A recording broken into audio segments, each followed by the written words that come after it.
Bonjour à toutes et à tous, et ravi de vous retrouver. Alors je sais, tout le monde se dit, est-ce qu'on va avoir cette reprise en V? Oui, tout le monde pense que globalement, parce que le PIB a fortement chuté donc au premier, au deuxième trimestre 2020 à cause effectivement du confinement, tout va redémarrer comme avant, en quelques mois. J'aimerais vous le dire, évidemment, j'aimerais aller dans ce sens, mais malheureusement, nous vous devons la vérité, et ce n'est pas du tout le cas. Oui, nous allons avoir effectivement une reprise, c'est sûr, mais qui sera très très lente, et en tout cas, la récession est toujours là. Comme nous le savons, bien les dernières enquêtes des directeurs d'achat, qui sont des indicateurs avancés de l'activité, nous montrent que justement, nous sommes toujours sur une forte baisse de l'activité. C'est moins grave qu'au mois d'avril, mais tout de même, la fin du confinement n'a pas généré ce que certains attendaient, c'est-à-dire une croissance forte, comme par magie.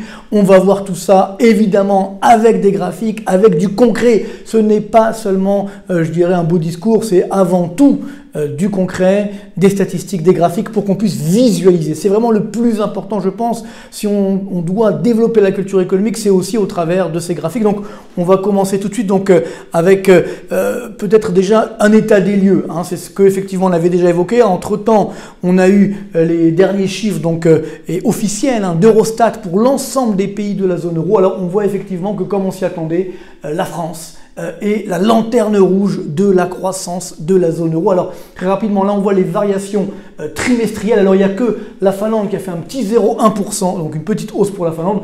Tous les autres pays, ensuite on a un groupe de pays, Pays-Bas, Allemagne, Autriche, où justement là, la baisse du PIB de l'ordre de 2% sur le premier trimestre. Et ensuite on a bien sûr la zone euro à quasiment moins 4%. Et plus évidemment on va vers le bas, plus on trouve les pays du Sud, alors l'Italie, l'Espagne et puis malheureusement la France, qui n'est pas un pays du Sud évidemment, enfin seulement une partie va-t-on dire.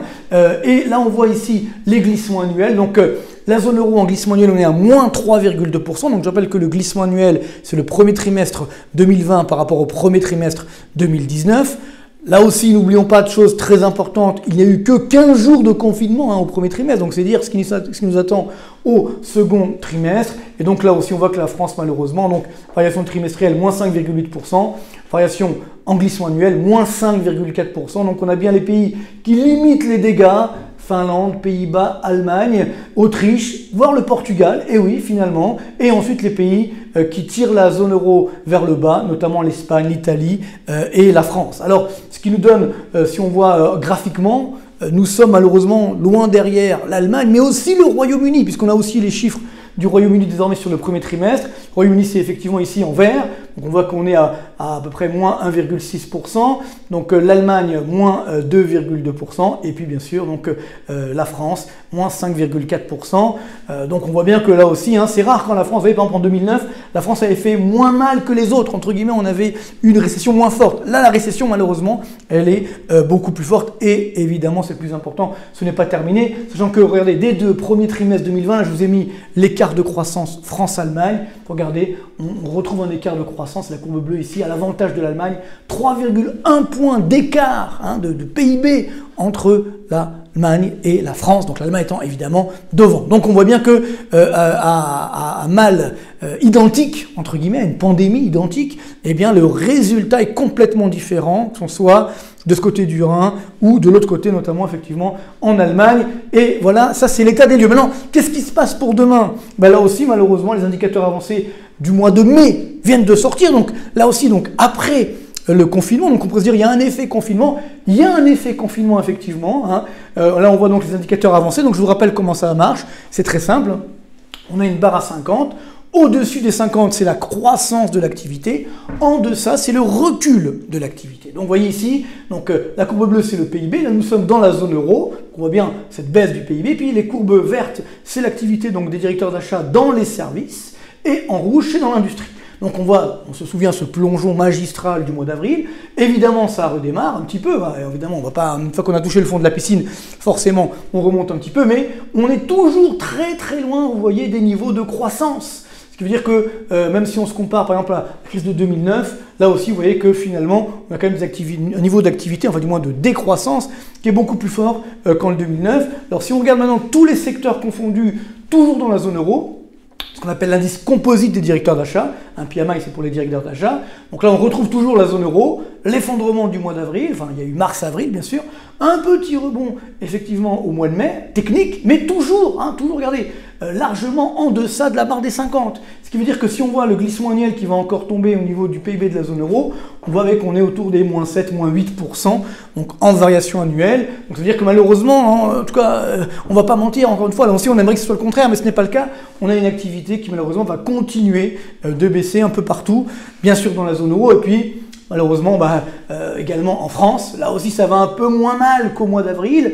On a un redémarrage technique, mais on reste toujours en phase de décroissance. Vous voyez autour là aussi des moins 8%, alors qu'on était à moins 12% sur le niveau du mois d'avril. Donc vous voyez que l'activité est toujours malheureusement en décroissance. Et la mauvaise surprise pour nous, du moins, c'est que les Allemands s'en tirent encore un peu mieux, c'est-à-dire que ça redémarre, certes, alors pas trop dans l'industrie, c'est vrai, mais on voit qu'on serait sur une baisse d'activité plutôt autour des moins 5%, donc contre nous autour des moins 8% en moyenne annuelle. Donc tout le problème est là, il y a quand même 3 points d'écart en termes de baisse du PIB pour l'année 2020. Alors, ce qui est là aussi surprenant, on en avait déjà parlé, mais ça se confirme, c'est qu'aux États-Unis, aussi, où là aussi la pandémie fait des ravages malheureusement, on se rend compte que on redémarre aussi un petit peu, mais regardez, on est sur des niveaux qui dépassent les niveaux de la récession de 2009. Donc là aussi, vous voyez, on est une baisse du PIB bien sûr américain, regardez, autour des 4% seulement. Bon, c'est bien sûr, c'est une baisse, c'est pas quelque chose de formidable, mais on voit que cette récession est limitée pour l'instant, outre-Atlantique. Donc je vous ai fait une petite synthèse de ce qui se passe au niveau des indicateurs des directeurs d'achat qu'on a eu pour le mois de mai, parce que tous les autres pays n'ont pas encore publié effectivement leurs enquêtes des directeurs d'achat du mois de mai, donc c'est très net. Alors là, c'est le mois de mai, là c'est le mois d'avril, donc on voit États-Unis 36, Japon 27, Allemagne, donc on est un peu plus au-dessus, 31, Royaume-Uni, zone euro, France, vous voyez autour des 30%. En avril, c'est le niveau qui était bien plus bas, la moyenne sur les 3 derniers mois, et là on retrouve le classement États-Unis, Japon, Allemagne et le Royaume-Uni. Ensuite on décroche la zone euro et malheureusement la France. Vous voyez, on est à 23, au niveau de 23 en moyenne sur 3 mois, contre quasiment 28 en Allemagne et quasiment 35 aux États-Unis. Ce qui donne, en termes de prévision de croissance, alors là, cette fois-ci, en moyenne annuelle sur 2020. Donc évidemment qu'on aura un redémarrage au 3e trimestre, même si on introduit ce redémarrage, qu'est-ce qui va se passer en termes de baisse d'activité? Eh bien voilà, c'est très clair, à peu près moins 4% aux États-Unis, moins 5,4% au Japon, moins 5,6% en Allemagne, à peu près moins 6 au Royaume-Uni, et puis la zone euro, moins 8,7, et la France, moins 8,9. Alors il y aura pire, bien sûr, l'Italie et l'Espagne, certainement, mais néanmoins, on tire la zone euro vers le bas. Donc c'est comme une baisse du PIB, encore une fois, en moyenne annuelle. Ça veut dire qu'elle intègre le rebond que nous allons, espérons-le, du moins, avoir au 3e trimestre, ce qui veut dire qu'on aura quand même une très forte baisse de l'activité, et bien sûr son corollaire, ça veut dire un taux de chômage qui va malheureusement très fortement augmenter. Donc c'est là qu'est effectivement l'enjeu, c'est que nous allons avoir une récession historique. Alors, si on regarde au niveau mondial, là, je vous ai mis nos prévisions de l'ensemble de la planète, donc variation du PIB mondial. Alors en fait c'est très simple, vous avez une première colonne ici qui représente les poids des différentes zones dans le PIB mondial. Par exemple la zone euro c'est 11,2% du PIB mondial, évidemment en parité de pouvoir d'achat, ça veut dire qu'on enlève les différences de pouvoir d'achat. Si on prend la Chine, vous voyez c'est 19,3%, devant les États-Unis 15,1%, donc ça c'est les répartitions du PIB mondial. À la fin pour le total ça fait bien 100, donc c'est bon, le calcul est bon. Et ensuite on va avoir les variations des différentes zones donc du PIB pour 2020. Donc on a vu moins 0,7% pour la zone euro, moins 4 aux États-Unis. En Amérique latine, malheureusement, qui commence à souffrir fortement, au moins 6. Sur la Chine, on est autour des moins 4,3. Et donc ensuite, on multiplie cette variation par rapport au poids dans le PIB mondial et on voit combien chaque zone contribue à la variation du PIB mondial. Donc cette année, au niveau mondial, on risque d'avoir une baisse du PIB mondial donc de 5%, moins 5%. C'est du jamais vu. À titre de comparaison, on avait eu lors de la récession de 2009 une baisse du PIB de seulement 0,1%. Donc voilà effectivement l'ampleur des dégâts et encore une fois ceci intègre le fait que nous avons un rebond au cours du 3e et du 4e trimestre, mais un rebond qui sera évidemment très progressif car malheureusement beaucoup de secteurs vont rester massacrés. On voit ce qui se passe dans l'aéronautique, c'est un vrai marasme. On voit ce qui se passe évidemment au niveau du secteur automobile, au niveau du secteur touristique, de l'événementiel, de l'hôtellerie, de la restauration. Alors on me dit oui mais ensuite on va redémarrer comme avant. Oui mais ce qu'on a perdu par exemple dans la restauration, dans l'hôtellerie, on ne pourra pas le récupérer. Donc c'est bien ça qu'il faut prendre conscience. Ça va, vous voyez, lapsus révélateur. Ça va prendre effectivement des années, hein, c'est-à-dire que pour retrouver le niveau de PIB d'avant 2020, on risque d'attendre 2026 voire 2027. Donc voilà, il faut s'armer de patience, rester extrêmement prudent. Je sais que les marchés boursiers s'envolent, mais c'est normal.